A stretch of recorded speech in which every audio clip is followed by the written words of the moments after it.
it's Marvin from mjo23dan.com. So I am cleaning up 2018.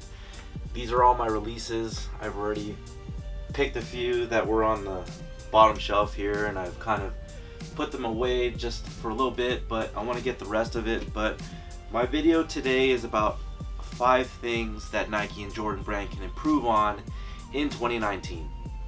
Happy New Year!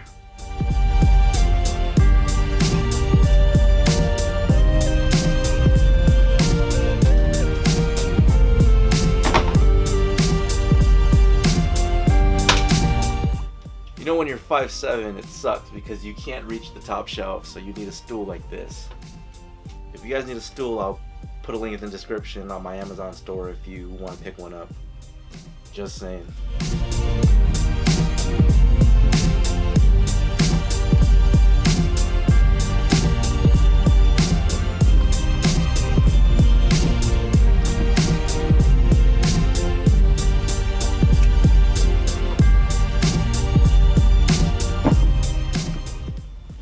Yo, by the way, I picked up a really nice table at IKEA. I think it's called the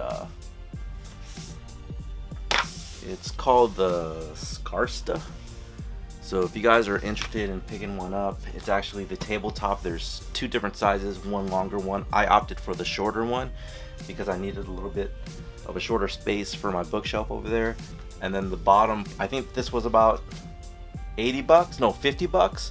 And then the bottom portion was $199. So it's cool, actually. I posted it on my Instagram stories, and there's a lever here that you can kind of mess with.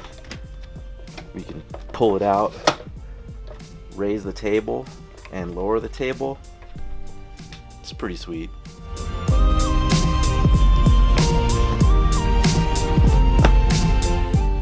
So pretty much when I clean up all my sneakers, I like to align them in sequential order. Of course, this being the ones.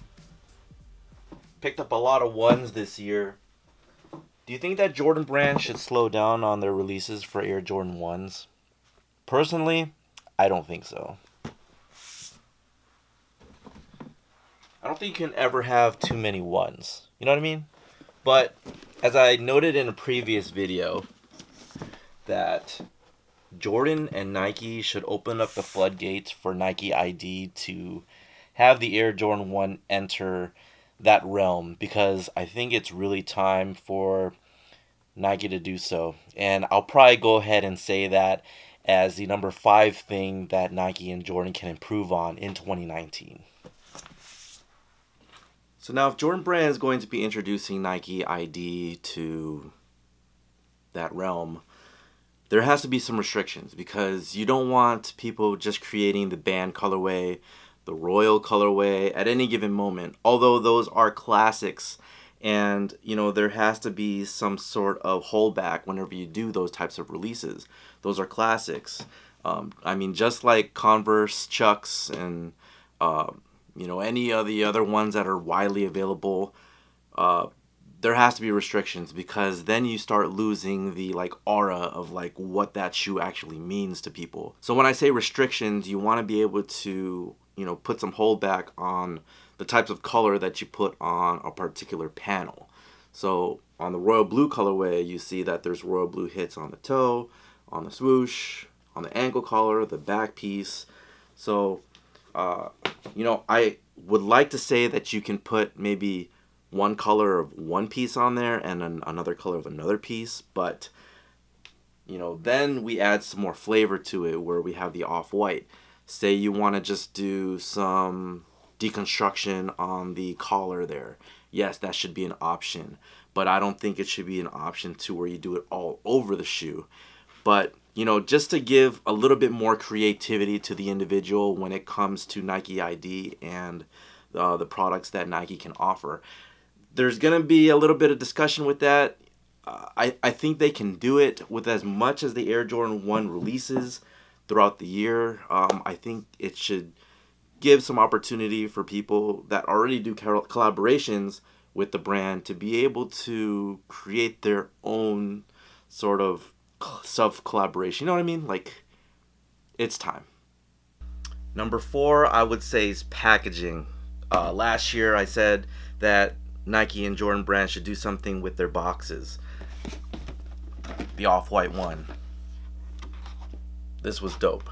This created a storyline for what was in here, and of course, it being the UNC off-white one. So you have deconstruction on the collar, you have deconstruction on the lid, and a see-through window to see your sneakers. I thought that was pretty ingenious. So that, and also on the Union Air Jordan 1, you have heritage right there on the box lid. So what they did is they created the Jordan 1 classic box with the flip top lid, and I thought it was just a great intermingling of boxes. And of course you have, I would say, inspiration from the 94 box. So the 94 boxes all had that heritage when Jordan Brand first retroed, or Nike at the time, because Jordan Brand didn't exist until 1997, but 1994, 1995, the first time that we saw heritage on a first time retro. So you have a lot of Michael Jordan's inspirations, coming up within the ranks of Nike, and that was brought back here with this type of box. Because you know what, I don't think a lot of people know the heritage of Michael Jordan, really, because we're getting away from the sport. A lot of it is being influenced by the culture, pop culture, and this is stuff that I grew up with in the 80s and 90s, and it's just like just classic.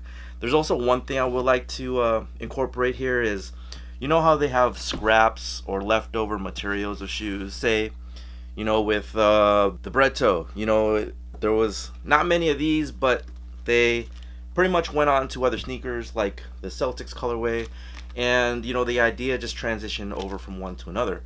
And there is bound to be scraps or leftover materials of sneakers that are produced in the factories. So why not create a retro card feel of the types of materials or the material used, the color used in a retro card? Let me show you, for example. So this is my 1987-1988 Michael Jordan Fleer, Michael Jordan Bulls card, right?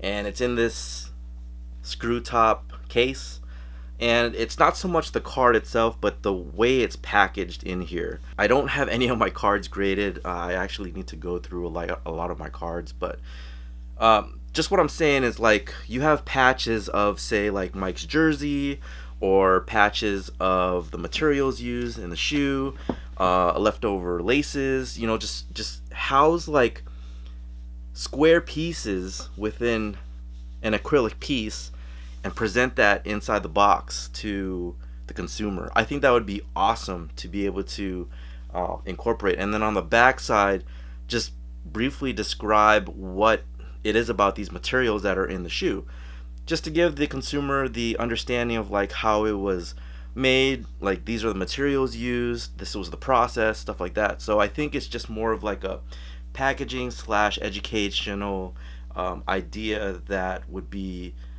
like awesome for a collector like myself, and for somebody that is purchasing $190 worth of product. You know what I mean? So this is my glass case of goodies here. This right here houses what was gifted to me from Jordan Brand. And of course everyone knows this is the Concord 11.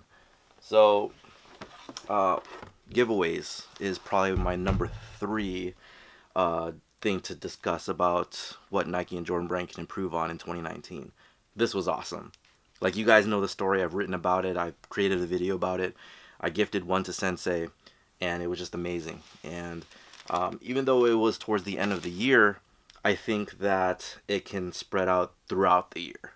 This package right here let me know that I'm actually creating something. I'm doing something for the greater good.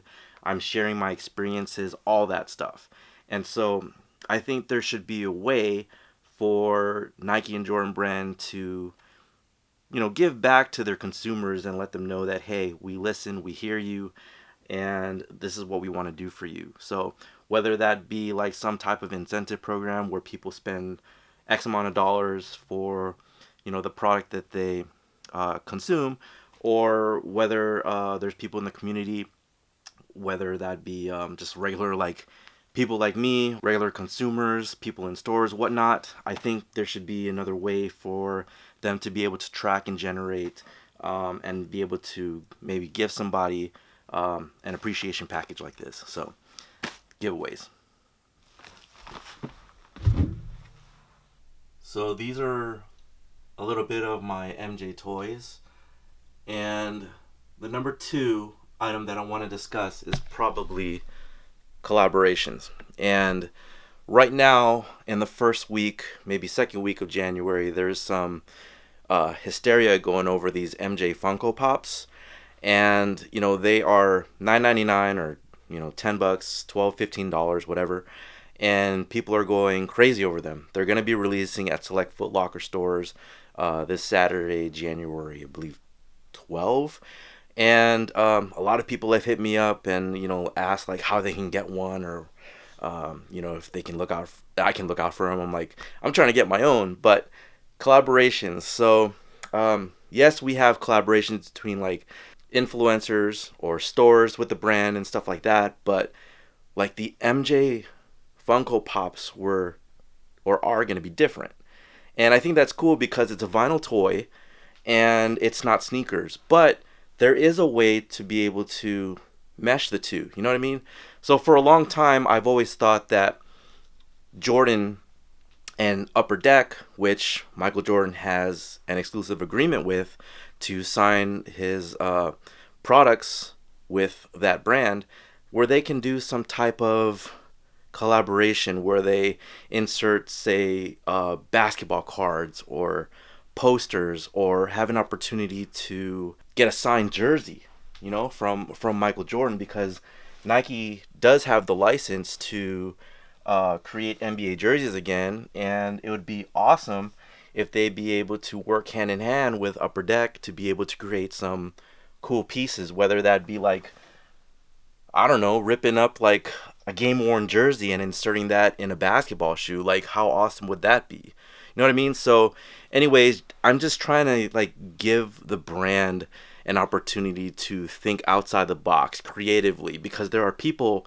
that you want to reach outside of sneakers and bring them from, say, like the jersey world or the card collecting world into the realm of sneakers. Because in my day, back in the 90s, I started with basketball cards. Like, take a look at this. I have an abundance, like 2 big old boxes of MJ cards. You know what I mean? Like, and it's just sitting here, and it's just something that's really fueled me back in the 90s. It transitioned into sneakers. And so what a way for the brand to bring in people from outside the culture into this, because I think that'd be awesome. You know what I mean? And so the number one thing that I've talked about year after year, ever since I've been doing like these 5 things that Nike and Jordan brand should improve on, is pricing. And so let me bring back an example of the Chlorophyll 3, and maybe even like one of the colorways of the Jordan 18. We had the yellow ochre and the blue and the orange pack, right? So these guys, they all retail for full retail. The 18 for $225, the Chlorophyll 3 for $190. So I brought up on Instagram and Twitter that Jordan Brand and Nike should reduce those prices by 12 to 15%. And what's supposed to be like $190, maybe bring it down to like $165. I think it'd be like a little bit more affordable for people, especially if you're going to be creating, many different colorways, which it doesn't seem like there's going to be an end in sight. But if these sneakers are going to be going on sale like pretty much less than a week later, like these are pretty much $110 that you can get right now on the resale market when they're supposed to be $190. So I think pretty much balancing the pricing when it comes to retail pricing of Air Jordans, we've pretty much gotten $190, $200, bucks for a pair of Air Jordans for maybe the past, I want to say 4 or 5 years now. And I think there should be a restructure in that pricing, and have them go down a little bit. I know they wanted to try and tackle some of the resellers out there and bring that whole thing down, but it doesn't seem like it's being effective or affected too much. But let's try it. Maybe give it like 2 years, see what it does, bring the prices a little bit lower. We know that the Air Jordan 33 has gone down in price since the 32, 31, maybe by like $5, $10. And it seems to be working okay. I don't see like a lot of colorways drop in the new model because, you know, the retro game is so hot.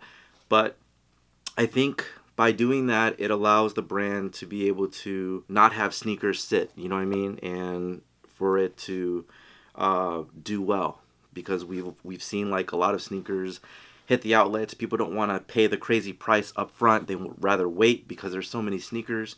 And that's another thing too. Like, what do you guys feel about so many sneakers, so many colorways of a particular model releasing? Would you like to have it continue? Would you guys like to just have everything stay the same? Share your thoughts below, because I'm interested. I'm curious. And you know, if Nike and Jordan Brand does, or they do ever see these types of videos that I do, it's something that's worth a discussion. And so you as a community, you as people out there that consume, let them know what your thoughts are with the whole thing.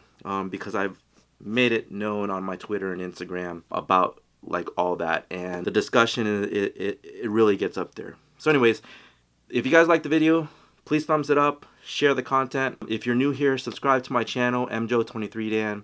You can also visit my website, mjoe23dan.com. And hopefully good things for 2019, because I am looking to hopefully, you know, create a lot more content for you guys, build up my subscribers, you know, just to get like a whole bunch of other people involved in the thought process that is this machine that is sneakers. All right, guys. Talk to you guys later. Happy New Year, 2019.